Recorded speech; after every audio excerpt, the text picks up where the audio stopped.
Okay. So here's the question to everybody. Why does crypto go up every 4 years? What legitimately makes it go up besides buy orders outnumbering the sell orders? Or what causes that? How does Richard Hart call the top on the day? What do institutions such as BlackRock and Fidelity know that you don't? Well, once you know the answer to all these questions, you'll also know why the bears that say it's all over are complete illiterate fools. Because here's the deal, just a little bit of investment literacy is going to kill embarrassment. So let me just start with a phrase that should send a cold shiver down the spine of anyone who's ever tweeted something like, oh, it's the 4th year, number go up. Here's the phrase. There's no such thing as a 4-year crypto cycle. Yes, I know, that's heresy. Go ahead, burn me at the blockchain. But let's be clear. What people are actually doing when they parrot this phrase is they're mistaking the vaguely coincidental pattern for a divine financial law as if Satoshi himself etched it into a stone ledger on Mount Hodl. Let's unpack it slowly before your brain tries to auto-defend some defense nonsense about Plan B or rainbow charts. You see, this so-called 4-year cycle, the idea that Bitcoin, and by extension the rest of the crypto zoo, experiences a predictable bull and bear phase every 4 years like some kind of hormonal werewolf, is based on the halving event. The halving event has absolutely nothing to do with it. It doesn't. I'm sorry that you've been told that. Because you see, what actually drives all financial assets to go up when they do, and yes, that includes crypto, is the global debt cycle. If you haven't heard of this before, it's time that you have heard of this, because once you understand this, you will never be bearish again. You'll never be bearish like the idiots that are jeeting out of our ecosystem after every 10% pop, thinking that's going to be all that there is. So let me say it again slower, this time for the people that still believe in PDI. It's not the calendar date that matters. Crypto doesn't decide to start going up just because of where we are in the calendar. Matter of fact, last people that said the calendar that predicted some dramatic world events were the Mayans. And last I looked, the world still existed after 2012. The calendar date doesn't matter. It's the debt cycle that dictates what crypto does. It doesn't move because it's time. It moves because liquidity moves. It reacts like any other risk-on asset. When the central banks ease and they cut the interest rates and turn the money printer back on and flood the world with fiscal morphine, financial assets surge. And crypto, being relatively small and illiquid compared to, say, the S&P 500 or the bond market, it rockets upward in an asymmetric, frothy, and utterly unhinged way. But none of that has happened yet. I want to share my screen here and show you all something. You probably have seen this on my Twitter here. So let me show it to you again. Let's see, is it working? Hope it's working. Okay. So if you haven't seen this, I highly encourage you to check this out here. Just look for Reinvent Ideal on Twitter. That's where you can find me. These are the things that are required for us to have a crypto bull run.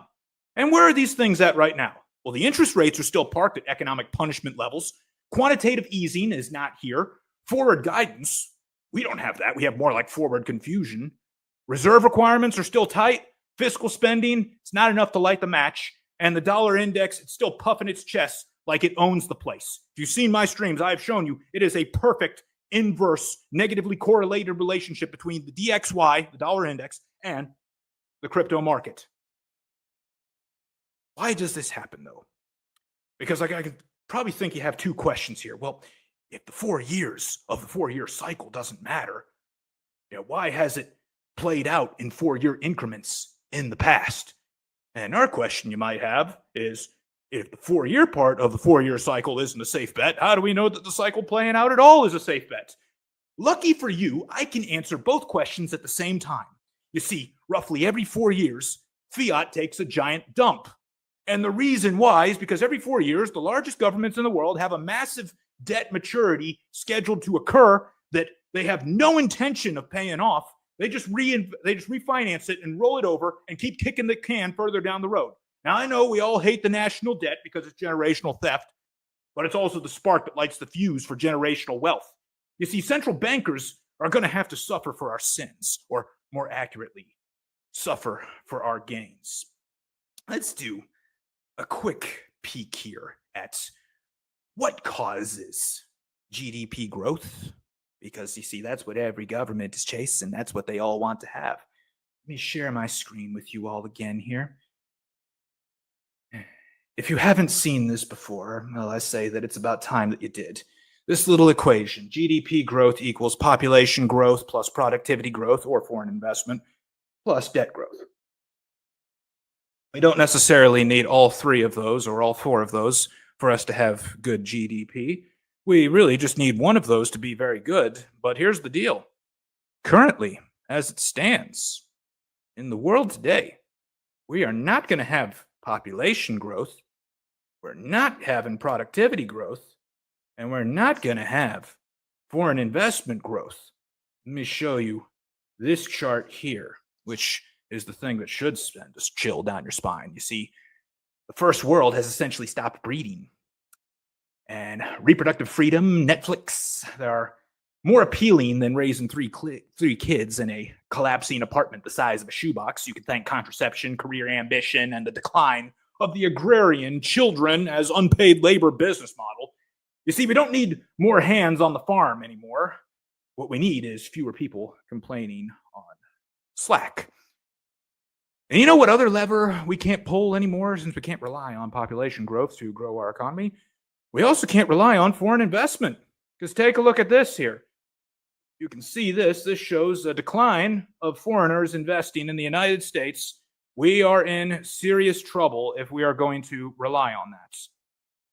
So what do the governments do? They borrow. This here shows debt to GDP for the entire world, but you can rest assured it's been equally and proportionately bad, particularly for the United States. They're issuing out more debt to keep the economy going because that's the only lever that we have left. Now, why is this a problem? What is going to happen here? If I've said it once on my streams, I've said it 1,000 times. Where is the 10-year treasury? And what is the 10-year treasury telling you? Well, take a look here. It's over 4%. It's at 4.42%. What's being communicated by that? What that tells you is that people do not want to buy U.S. treasuries. They're not interested in them. Now, why is that a problem? Well, take a look here. From 2023 up until 2026, all of this treasury debt is going to need to be rolled over. $13.9 trillion. That is rollovers, and that is also new debt being issued. And it's not just the United States that has this problem of having to issue a whole bunch of new debt that no one wants to buy. China has this problem too. They're in the same boat as us. 13.3 trillion is going to be what's issued out and rolled over by the end of this year. And then Japan has the same problem. Look at this chart. 2.4 trillion. You might think, well, that's not very big. It is for a little country like Japan. And then the Eurozone, almost 4 trillion there that has to be rolled over, reissued, and new issuances by the end of this year. This is what's scheduled on all of these governments' balance sheets and treasury balance sheets every 4 years. This is what causes the 4-year cycle, is the issuance and the maturities and the rolling over of all this debt along with new debt that they have to issue. And in this cycle, it's going to total 33.5 trillion. And you might be thinking, well, wait a minute. What does all this debt have to do with crypto? Very good question. But first, let's put this into perspective, because this is what happened last time in 2021. You remember how good 2021 was? Why was it so good? Well, it was because of the COVID crash and the government's stepping in to try to prevent the inevitable, printing money left and right, where we collectively decided to crash the economy to protect the elderly by locking everyone in their homes except for Amazon drivers. So they were handing out money like Oprah handing out cards with stimulus checks and PPP loans and recovery packages fueled and funded by government debt. And who bought the debt? Central banks did. How much debt was being issued out? 14.5 trillion. 14.5 trillion was issued out in new debt during the last debt cycle in 2021. That cycle that caused Hex to do a 10,000x. Guess what? This time, more than double the amount of debt is being issued out to kick off this debt cycle. and less people want to buy it. So who's going to buy this debt? Take a look at this chart. This should send shivers down your spine. This shows us the proportionate ownership of U.S. debt, Treasury debt. This was it back in 2008, the blue. So it didn't look bad. It wasn't great, but it wasn't bad. But 10 years later, look at this red. Nobody wants to own it except for the Federal Reserve, the banks, and other government funds. What do all three of those have in common? The government can control them and bully them into buying that debt. Why does Trump want to get rid of Powell right away and replace him with someone else? This is why, because he wants somebody else in the Federal Reserve that is going to play ball and buy more of this Treasury debt by printing more money. That's what needs to happen to keep the economy going. So a central bank is forced to buy government debt, not just the United States, but also China, Japan, and the Eurozone. And the way that they're forced to do it is by lowering interest rates, buying treasuries, and printing more money. You see, these central banks don't have money in their pockets to go buy this debt with. They print it. What happens when you add $33.5 trillion to the money supply of the world and you don't create a proportionate amount of additional assets for that money to buy? I mean, basically $33.5 trillion with no place to go. Where does it go? It goes into financial assets, because we're not building new houses. We're not creating new cars. We're not drilling for more oil. We are not creating enough stuff for the money to buy. It goes into financial assets.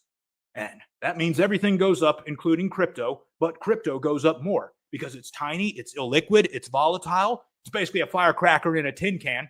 So when capital floods the system looking for yield, for momentum, for anything that isn't a piss shit bond, it rushes towards the riskiest, most reflexive corners of the market. The stocks are going to pop, the tech is going to rip, but crypto detonates. This is what happened in 2021 and in 2017 when 45% of government debts rolled over all within the same year. That's what happens in bull runs, what causes bull runs as we know it. And you're probably wondering, well, why hasn't it happened right now? Because the amount of debt that is being rolled over and cycled through this time is larger than the last time. That's all that it is. So, are you still bearish? This happens roughly every 4 years. Doesn't have to stay on a 4-year cycle, though. The bigger the debt that has to be rolled over in this cycle, the longer it's going to take. But what you need to take away from this is that crypto doesn't follow a calendar. It follows liquidity, the same way that plants follow the sun. When the debt cycle turns, when interest rates are cut, when reserve requirements are relaxed, when QE comes back like an aging pop star on a comeback tour, that is when crypto wakes up. If you think it has done a fraction of what it's capable of so far, you got very, very low expectations. Probably lower expectations than I have for the new Fantastic Four movie. You see, this doesn't happen because it's the 4th year. It happens because the tide is rising and crypto floats the highest. So make no mistake, that tide will rise because it must. The debt is too big, the deficits are too wide, and the political will to tighten our belts is about as strong as a used piece of wet toilet paper. So yes, crypto is going to go parabolic again because of all this debt rolling over and cycling through. So 4-year cycle didn't miss. The debt cycle is just lagging because the debt that is being cycled through is larger this time around. It's double than it was last time. You can expect double the power and double the impact in the results that you see in this bull run this time around. Instead of a 10,000x, you can expect a 20,000x. And when that finally kicks in, when the yields collapse, when real rates go negative and bonds become the financial equivalent of expired meat, capital will go anywhere that promises a sliver of escape. But you know what crypto will go up the most? The one that burns every time it's bought and becomes more rare as it's bought and burned. PulseX. It's not a question of if, it's a question of when. I'm Cairo. You can check me out on Twitter at ReinventIdeal, or you can check out my website, reinventideal.com, or you can see my streams on YouTube. Just look for Crypto Cairo Hex. Got a big one coming up right here. You won't want to miss it. Might be my last stream for a while.